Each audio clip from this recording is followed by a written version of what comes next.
आदाब, मैं हूं मुमताज़ आलम रिजवी और मैं बात करूंगा इस वक्त तबलीगी जमात की।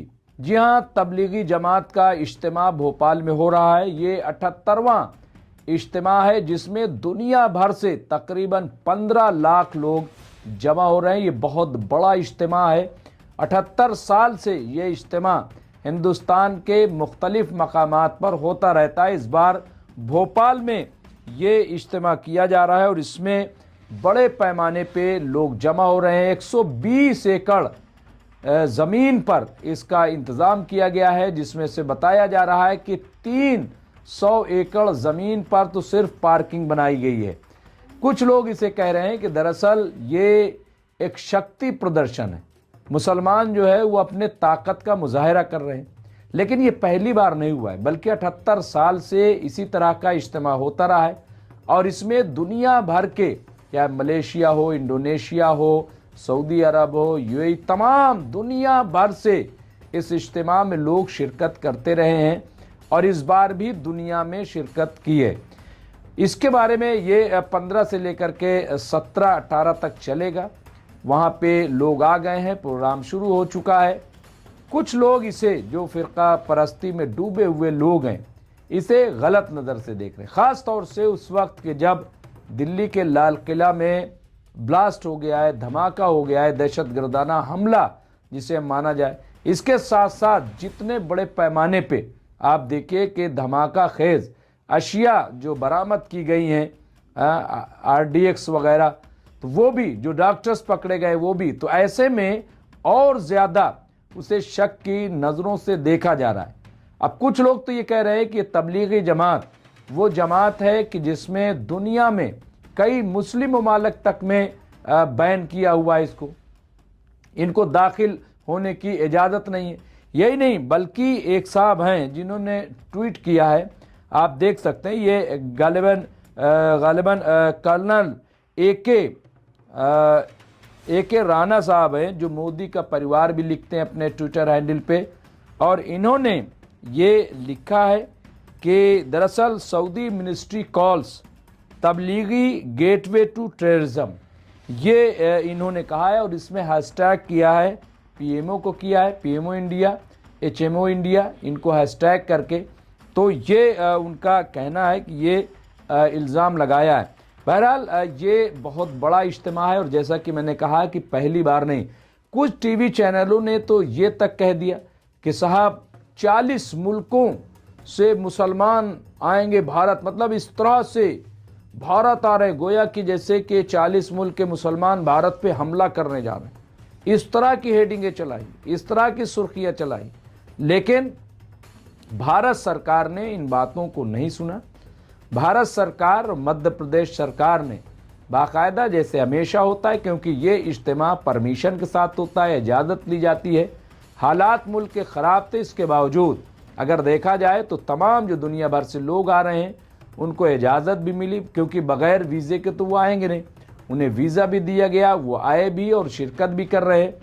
तो इस तरह के हालात देखिए जो लोग पैदा करते हैं, जो लोग नफ़रत की ज़बान बोलते हैं। मैं नहीं कह रहा हूँ कि दहशतगर्दी नहीं है, जैशे मोहम्मद हो, अलकायदा हो और तालिबान हो, या इस किस्म के बहुत सारे ऐसे हैं इदारे, तंजीमें हैं जो दहशतगर्दी फैलाने का काम करती हैं, लेकिन तबलीगी जमात पर कभी कोई उंगली नहीं उठा सका। तबलीगी जमात जो है वो दुनिया में काम करती है, अपनी नौइयत का नज़रियाती इख्तलाफ देखिए हो सकता है, वो यहाँ भी वहाँ भी कहीं भी, लेकिन तबलीगी जमात ने या तबलीगी जमात के लोग कभी भी टेररिज्म में इन्वॉल्व नहीं पाए गए। अगर ऐसा होता तो मेरे ख्याल से सरकार की इस पर बड़ी पैनी नज़र है, गहरी नज़र है और छानबीन तो होनी चाहिए। मैंने इससे भी पहले कहा कि जो लोग आ रहे हैं दुनिया से, जाहिर सी बात है बग़ैर इंक्वायरी के, बग़ैर उसके तो वो आ नहीं रहे, नंबर 1। नंबर 2 ये कि हिंदुस्तान से भी जो लोग जा रहे हैं तो CCTV कैमरा लगाए जाएं, जांच हो, सब कुछ हो। हम ये कभी नहीं कहते कि जांच नहीं होनी चाहिए, वहाँ पे सिक्योरिटी का नज़्म नहीं होना चाहिए, सब कुछ होना चाहिए, लेकिन प्रोग्राम न करने देना, उसे रोक देना या इस तरह के इल्ज़ामात आयद करना, ये मुनासिब नहीं। आप देखिए वहाँ पे प्रोग्राम चल रहा है, लोग दूर दराज से आए और इससे हिंदुस्तान का भी नाम होता है, हिंदुस्तान का फ़ायदा भी होता है। अब जब दुनिया भर से इतने बड़े पैमाने पे लोग आ रहे हैं तो जाहिर है कि इससे हिंदुस्तान का जहाँ एक तरफ नाम होता है वहीं हिंदुस्तान का बिजनेस भी होता है, तजारत भी होती है। तो इसका अपना एक टूरिज्म को जो है वो बढ़ावा मिलता है। 40 मुल्कों से अगर लोग आ रहे हैं, यहाँ पे लाखों लाख लोग आ रहे हैं, तो टूरिज्म का बड़ा फ़ायदा होता है। जैसे महाकुंभ में लोग आते हैं, महाकुंभ में करोड़ों लोग आए, यहाँ तो महज 12 से 14 लाख। तो क्या महाकुंभ में जब लोग आ रहे थे तो किसी ने शिकायत की, किसी ने आवाज़ उठाई, किसी ने कुछ कहा? किसी ने कुछ नहीं कहा, कहना भी नहीं चाहिए। क्यों कहें? क्योंकि आप देखिए कि इस तरह तो हर जगह होता है। हज पे लोग जाते हैं, मक्का, सऊदी अरब, इसके अलावा इराक में दुनिया भर से लोग जाते हैं, जो वहाँ पे करबला है, वहाँ पे आप देखिए वहाँ भी करोड़ों, 3 करोड़ लोग पहुँचते हैं जब वहाँ पे इमाम हुसैन का चेलूम होता है, अरबाइन।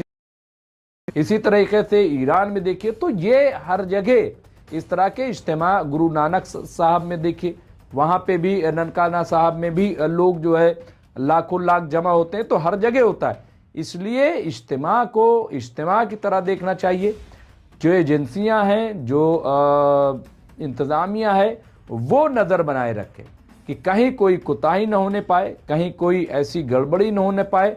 ये बहुत ज़रूरी है। और मैं कह रहा हूँ कि कतई ज़ीरो टॉलरेंस होना चाहिए आतंकवाद के ख़िलाफ़। और मैं फिर एक बार कह दूँ, मैं इस बात का कायल हूँ, मैं बार बार कह रहा हूँ कि मुसलमानों की बहुत बड़ी जिम्मेदारी है कि कहीं अगर कोई टेररिज्म भड़क रहा है, पनप रहा है, कोई राब्ते में आ रहा है, फ़ौरन उसकी इत्तला दी जाए। क्योंकि ये हमारी ज़्यादा जिम्मेदारी है कि कोई भी दहशतगर्दी यहाँ पे न होने पाए, पैर न फैलाने पाए। ये हमारी जिम्मेदारी है। लेकिन इस तरह के इल्ज़ामात आयद करना, इस तरह की बातें करना, नफ़रत फैलाना, नफ़रत भड़काना, ये काबिल कबूल नहीं है। इस पर भी नज़र रखनी चाहिए। तो बहरहाल ये आप देखिए कि ये एक बहुत ही कामयाब तरीन इज्तिमा चल रहा है। हमें पूरी उम्मीद है कि जो लोग इसके इंतज़ामकार हैं वो हर बात का ख्याल रखेंगे, हर चीज़ का ख्याल रखेंगे और वही काम करेंगे कि जिसके लिए वो आए हैं, यानी इबादत, तबलीग, जो उनका मकसद है। इसके अलावा कुछ नहीं। लेकिन जो लोग कह रहे हैं कि शक्ति प्रदर्शन का शक्ति प्रदर्शन कर रहे हैं, क्या उस शक्ति प्रदर्शन से यहाँ पे बिहार में जीत होनी थी या केंद्र में जीत होनी है? किस बात का शक्ति प्रदर्शन? आप बताइए ज़रा, किस बात का? क्यों इस तरह की बात की जाती है? क्या खाना काबा में जब लोग जमा होते हैं शक्ति प्रदर्शन होता है? तो क्या हो गया? अच्छा, जमा होते हैं तो गादा में तो लोग मारे जा रहे हैं, कोई है बोलने वाला? ये सब बातें बेकार की बातें हैं, सिर्फ नफरत भड़काने वाली बातें। इसलिए इन बातों में कोई दम नहीं है। आप सही काम कीजिए, सही दीन फैलाइए और जो हक है वो आवाज़ बुलंद कीजिए। मैं बहुत ज़्यादा बात नहीं करता इस मामले में, बहुत सारी बातें मैं कह सकता हूँ, सवाल उठा सकता हूँ, लेकिन फ़िलहाल मैं उनके लिए कह रहा हूँ कि ये चूँकि इज्तिमा हो रहा है, ऐसी कोई बात नहीं सामने आनी चाहिए कि जिससे माहौल ख़राब हो, हालात ख़राब हो। बहुत सेंसिटिव जगह पे भोपाल में इस वक्त ये इज्तिमा हो रहा है। तो मैं उम्मीद करता हूँ और इंतज़ामिया का शुक्रिया अदा करता हूँ, भारत सरकार का भी, कि उसने किसी की बातों पे तवज्जो नहीं दी, बल्कि जिस तरह से हमेशा तबलीग जमात का इज्तिमा होता रहा है उसे होने दिया जा रहा है। बहुत बहुत शुक्रिया। देखते रहे MMC न्यूज़ इंडिया।